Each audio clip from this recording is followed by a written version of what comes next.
अब ऐसा लगता है कि आप इंग्लिश बोलने के काबिल हो चुके हैं। अब ऐसा लगता है कि आप घर जाने के योग्य हो चुके हैं। आप इंग्लिश बोलने के लायक हो चुके हैं। आप किसी को मोटिवेट करने के लायक हो चुके हैं। आप किसी को समझाने के काबिल हो चुके हैं। आप एक वीडियो बनाने का और एक किसी को मोटिवेट करने का, किसी को समझाने के लायक हो चुके हैं, योग्य हो चुके हैं, काबिल हो चुके हैं। तीनों सेंस एक ही में जाता है। तो जहाँ पर भी आता है योग्य हो चुके हैं, काबिल हो चुके हैं या काबिल हैं, प्रेजेंट का बात करें या फ्यूचर का बात करें, वहाँ पे हम यूज करेंगे able to. Okay, hello friends, welcome to back my YouTube channel, ladies and gentlemen. Today I am tell you a structure, a rule which related all this word which I am about to tell you.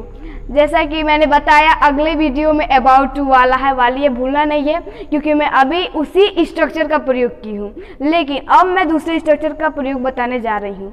तो बताया कि आप काबिल हो चुके हैं, योग्य हो चुके हैं, जहाँ पर भी आए तो वहाँ पे हम यूज करेंगे एबल टू का।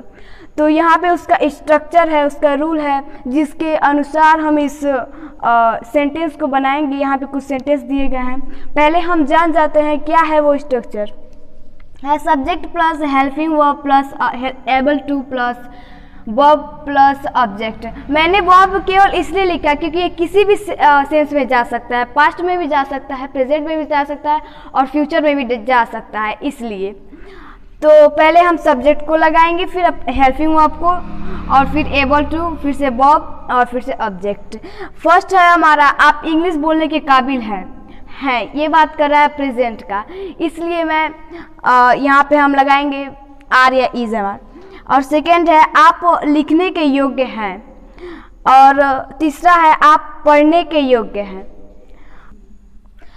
और चौथा है आप पढ़ाने के भी काबिल हैं। तो वहाँ पे यूज़ करेंगे एबल टू। फर्स्ट हम अपना बनाएंगे आप इंग्लिश बोलने के काबिल हैं, मैंने बताया, पर उसका इंग्लिश को ट्रांसलेट नहीं किया, यहाँ पे करूँगी, आप देखिएगा। तो हो जाएगा you are able to speak English. आप इंग्लिश बोलने के काबिल हैं, तो वहाँ पे लिख सकते हैं you are able to speak English. और सेकेंड है आप लिखने के योग्य हैं, तो इसका हो जाएगा you are able to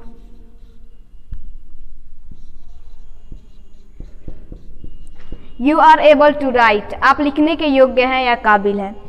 third है आप पढ़ने के योग्य हैं, तो इसका हो जाएगा यू आर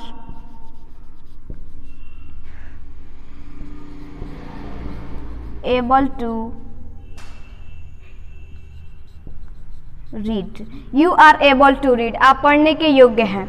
फोर्थ है आप पढ़ाने के भी काबिल हैं, तो इसका हो जाएगा you are also able to teach. You are also able to teach, आप पढ़ाने के भी काबिल हैं।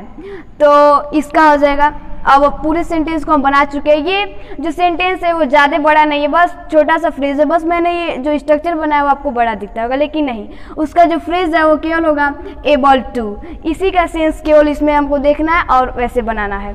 ओके, अब मैं ओरली कहूँगी जैसे कि आप समझ जाए। जैसे कहीं पर भी बोलना है किसी को, अगर हम दूसरे व्यक्ति को कहते हैं, अगर उसकी पर्सनालिटी को देखकर, उसके बिहेवियर को देखकर अगर आप भावुक हो रहे हैं, यानी आप एक्साइटेड हो रहे हैं, तो आप उसको बोल सकते हैं कि you are able to become a success man, you are able to teach other peoples, you are able to motivate other peoples. आप किसी को मोटिवेट करने के योग्य हैं, आप किसी को पढ़ाने के योग्य हैं, तो वहाँ पे हम यूज़ करेंगे एबल टू। जैसा कि मैंने बताया, तो आप बहुत ही डीपली से समझ सकते हैं, क्योंकि मैं इंग्लिश को बोलकर और उसको हिंदी को ट्रांसलेट कर दे रही हूँ। जैसे कि मैंने बोला you are able to become a success man, तो इसका हो जाएगा आप कामयाब इंसान बनने के योग्य हैं। या अगर मैं बोल रही हूँ कहीं पर भी हो चुके हैं, आप सुने होंगे, तो चुका है, चुकी है सेंस में हम हैव लगा सकते हैं, और वर्ब का थर्ड फॉर्म। जैसे हम बोल रहे हैं कि आप इंग्लिश बोलने के योग्य हो चुके हैं, काबिल हो चुके हैं, तो उसका हो जाएगा you have able to speak या स्पोकन, क्योंकि थर्ड फॉर्म लगाएंगे you have able to spoken English और परफेक्ट इंग्लिश। ओके, और जैसा कि आप पढ़ाने के योग्य हो चुके हैं तो इसका हो जाएगा you have able to touch other peoples. हमने थर्ड फॉर्म लगाया तो टीच का हम टच कह सकते हैं। ओके, थैंक्स, आप इसको नोट कर सकते हैं।